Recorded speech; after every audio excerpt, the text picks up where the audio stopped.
আসসালামু আলাইকুম ভিউয়ার্স। আশা করি আপনারা যে যেখান থেকে আমার এই ভিডিওটি দেখতেছেন সবাই আল্লাহর অশেষ রহমতে ভালো আছেন।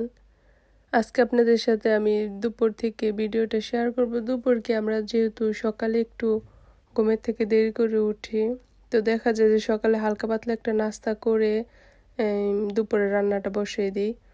তো এই জন্য দুপুরই বললাম। তো সকালের খাবারটা শেয়ার করা হয়নি, শুধু দুপুরের রান্নাটাই শুধু আপনাদের সাথে শেয়ার করব। তাও বেশি কিছু শেয়ার করব না, শুধু মাছ রান্নাটাই শেয়ার করব। তো আজকে আমি একটা ইলিশ মাছ কেটে নিচ্ছি। তো আমি যেভাবে ইলিশ মাছ কাটি আপনাদের সাথে সেটা আর কি শেয়ার করলাম। জানি সবাই মাছ কাটতে পারে বা অনেকে মাছ কেটে আনে, কিন্তু আমার কাছে যে দোকান থেকে মাছ কেটে আনে, আমরা যারা বিদেশে থাকি তারা অবশ্যই জানি যে দোকান থেকে মাছ কেটে দেয়। ওনাদের দিয়ে মাছ কাটলে হয়তোবা মাছ একদম ছোট করে ফেলে, নয়তোবা মাছ একদম বড় করে ফেলে। একটা যে সুন্দর একটা সাইজ সেটা তারা করে না।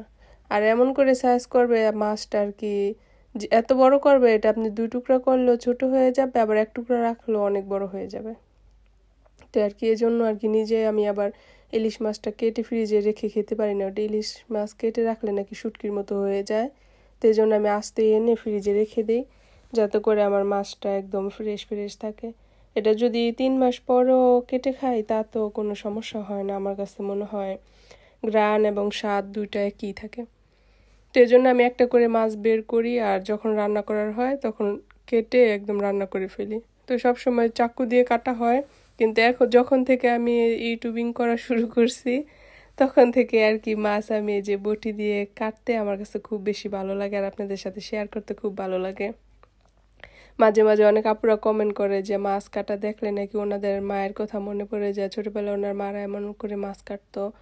আমরাও কিন্তু দেশে যখন ছিলাম তখন কিন্তু এরকমই বটি দিয়ে মাছ কাটতাম, এবং কি দেশে যখন বেড়াতে গেছিলাম তখনও এই বটি দিয়ে কিন্তু সব কাজকর্ম করা হয়েছে, কিন্তু চাকু দিয়ে কিন্তু কিছু করা হয়নি। কিন্তু এই যে বিদেশে আসলে এটা একটা অভ্যাস হয়ে যায় যে সব কিছু চাকু দিয়ে আনুষঙ্গিক কাজকর্ম করতে হয়।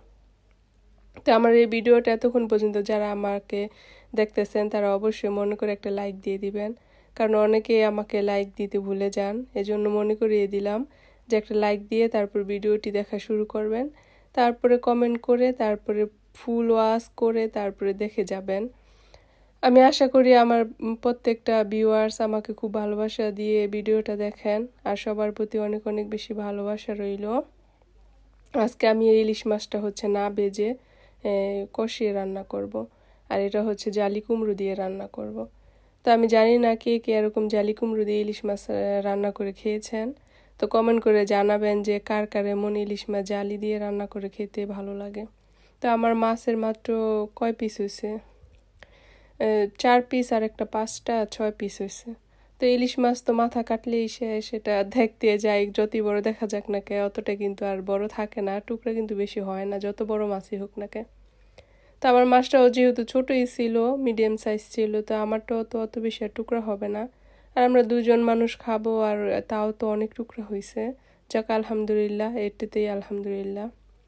আর আমরা বেশি অ্যালার্জির জন্য অত ইলিশ মাছ, চিংড়ি মাছ এগুলি কিন্তু আমরা খাই না। আমার ভিডিওতে ইলিশ মাছ, চিংড়ি মাছ, তারপর কি বলে গরুর গোস্তটা একটু খাই, আর আনুষঙ্গিক অন্যান্য মাছ টাছ একটু যেগুলাতে অ্যালার্জি ওগুলো একটু কম খাই, আর এমনিতে সব ধরনের মাছ আর কি খাওয়া হয়। তো বিদেশে অন্যান্য মাছের থেকে আমার কাসকি মাছটা আর রুই মাছটা একটু বেশি ভালো লাগে, কারণ এগুলি ফ্রোজেন মাছ, যেহেতু এগুলি আর কি ফ্রোজেন থাকা সত্ত্বেও আর কি খেলে একটু ভালো লাগে। অন্যান্য মাছে কেমন জানি শুটকি শুটকি লাগে, তো তার চাইতে শুটকি আমার বেশি পছন্দ, মনে হয় যে ওই শুটকি খেলে আর বেশি মজা লাগে। তো আপনাদের সাথে কথা বলতে বলতে যে আমার রান্নাটা প্রায় হয়ে গেছে। এখন আমি জালি কুমড়োটা দিয়ে ভালো করে এখন কষিয়ে নেব। তো আমার কষানো হয়ে গেলে তারপর আমি পানি দেব। তো এখন আমার তরকারিটাও কষানো হয়ে গেছে, এখন আমি বেশি না অল্প করেই পানি দিব, যেহেতু জালি কুমড়োটা থেকে আবার পানি হবে, তো এই জন্য আর বেশি পানি দিব না। আর অত বেশি আর কি ঝোল করেও রান্না করব না, একটু মিডিয়াম করে রান্না করব। আমার কাছে এরকম তরকারি দিয়ে মাছ রান্না খুবই ভালো লাগে।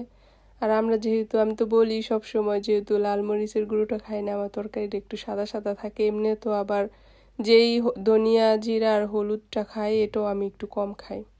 তো তো আমার কাছে ওই কম মশলা খেতে খেতে এটা একটা অভ্যাস হয়ে গেছে। বেশি মশলা খেলে পরে আমার আর কি সমস্যা হয়ে যায় আমাদের দুজনের আর কি।